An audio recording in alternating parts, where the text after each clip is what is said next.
Ever wondered why Arctic's Greenland belongs to Denmark? Let's unravel this intriguing story. It all began in the early 10th century with a bunch of adventurous Norsemen. The Norse, originating from Scandinavia, were seafaring folk renowned for their exploration prowess. Among them was a man named Eric the Red, an explorer with a daring spirit and fiery hair to match his name. Eric the Red was exiled from Iceland due to some, let's say, disagreements. With nowhere to go, he set his sights westward and embarked on a journey into the unknown. This led him to discover a massive island with an icy landscape, which he decided to name Greenland. Quite the spin doctor, Eric hoped the pleasant-sounding name would attract settlers, and it did. Over the next few years, Norsemen began to settle in this new land, establishing what is known as the Eastern and Western settlements. These settlements became a significant part of Greenland's history, marking the first known European settlement on the island. This connection established a crucial link between Greenland and the Scandinavian world. Life in Greenland was harsh, with the settlers having to adapt to the severe cold and unpredictable weather. Despite these challenges, they managed to cultivate the land, raising livestock and even growing crops. They built churches, farms, and a bustling community, leaving behind artifacts that tell us about their lives and culture. However, as the centuries rolled on, these Norse settlements began to decline. The exact reasons remain a mystery. Some say it was due to a changing climate. Others speculate it was the arrival of the Inuit from the north. By the end of the 15th century, these settlements had vanished, leaving only ruins and unanswered questions. Though the Norse settlements eventually disappeared, they left a lasting legacy. Their exploration and settlement of Greenland forged a bond between the island and the Scandinavian world, a bond that would later pave the way for Denmark's claim over Greenland. But that, my friends, is a story for the next scene. Fast forward to the early 18th century, and Denmark enters the picture. As Europe was caught in a whirlwind of exploration and colonization, Denmark set its sights on the icy expanses of Greenland. The Danes established colonies on the west coast, bringing with them their culture, governance, and a sense of European order to the vast, wild terrain. These colonies, while remote and isolated, were a testament to Denmark's resilience and ambition to stretch its influence across the globe. But it was not until the Treaty of Kiel in 1814 that Denmark's ownership of Greenland became unequivocal. In a time of sweeping geopolitical changes, Norway was ceded to Sweden. However, Denmark managed to retain control of Greenland. The Treaty of Kiel, signed amidst the tumultuous backdrop of the Napoleonic Wars, was a decisive moment in the history of Greenland. It was this agreement that solidified Denmark's claim over the icy landmass. From that point on, Greenland was no longer just a far-off outpost.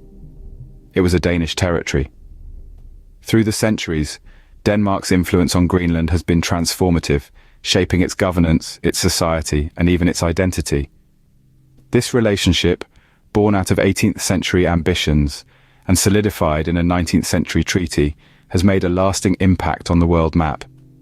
And so, Greenland became a Danish territory. Its icy landscapes, remote settlements, and unique culture became an integral part of the Danish realm, a testament to Denmark's resolve and enduring influence. However, the story doesn't end there. Greenland's relationship with Denmark has evolved over time. As we delve deeper into the 20th century, we see a significant shift in this dynamic. In the year 1953, a constitutional change in Denmark reshaped the status of Greenland. No longer was it a colony. Instead, it was made an equal part of the Danish kingdom. This was a landmark moment in the history of Greenland, marking the beginning of its journey towards greater autonomy. But the wheels of change didn't stop turning there. Fast forward to 1979, and we see another significant milestone, the introduction of the Home Rule Act. This piece of legislation was a game changer, granting Greenland more control over its internal affairs. With this act, the local government was empowered to take charge of areas like education, health, and social services. An elected assembly was established, giving Greenlanders a more prominent voice in their governance. And then, in the year 2009, came the Self-Government Act. This was a monumental step forward, providing Greenland with even more autonomy. Under this act, Greenland gained control over its natural resources, a rich reservoir of oil, gas, and minerals. Additionally, the Act granted Greenland jurisdiction over its judicial affairs, further cementing its autonomy. Throughout this journey, Denmark has remained a steadfast ally, supporting Greenland's growing independence while maintaining its constitutional responsibilities. This evolving relationship is a testament to the spirit of cooperation and mutual respect between the two nations. However, it's important to remember that autonomy isn't synonymous with independence. While Greenland enjoys a high degree of self-determination, it is still part of the Kingdom of Denmark, sharing a common monarch and depending on Denmark for foreign affairs and defense. While Greenland remains part of the Kingdom of Denmark, it continues to enjoy an increasing degree of autonomy. This unique arrangement is a reflection of Greenland's rich history and its ongoing journey towards self-determination. It's a story of resilience, adaptation, and the pursuit of greater autonomy, a narrative that continues to unfold even today.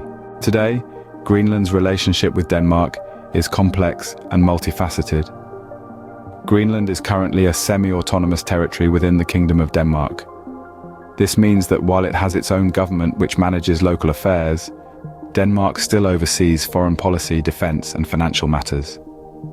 In recent years, there have been ongoing debates about whether Greenland should pursue full independence. This conversation is fueled by a variety of factors.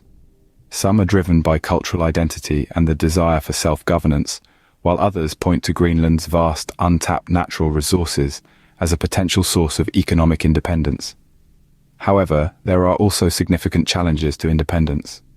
Greenland relies heavily on financial support from Denmark, and the process of establishing a fully independent state would be complex and potentially disruptive. So to answer the question, why does Greenland belong to Denmark? It's a tale of historical exploration, colonial expansion, and evolving autonomy.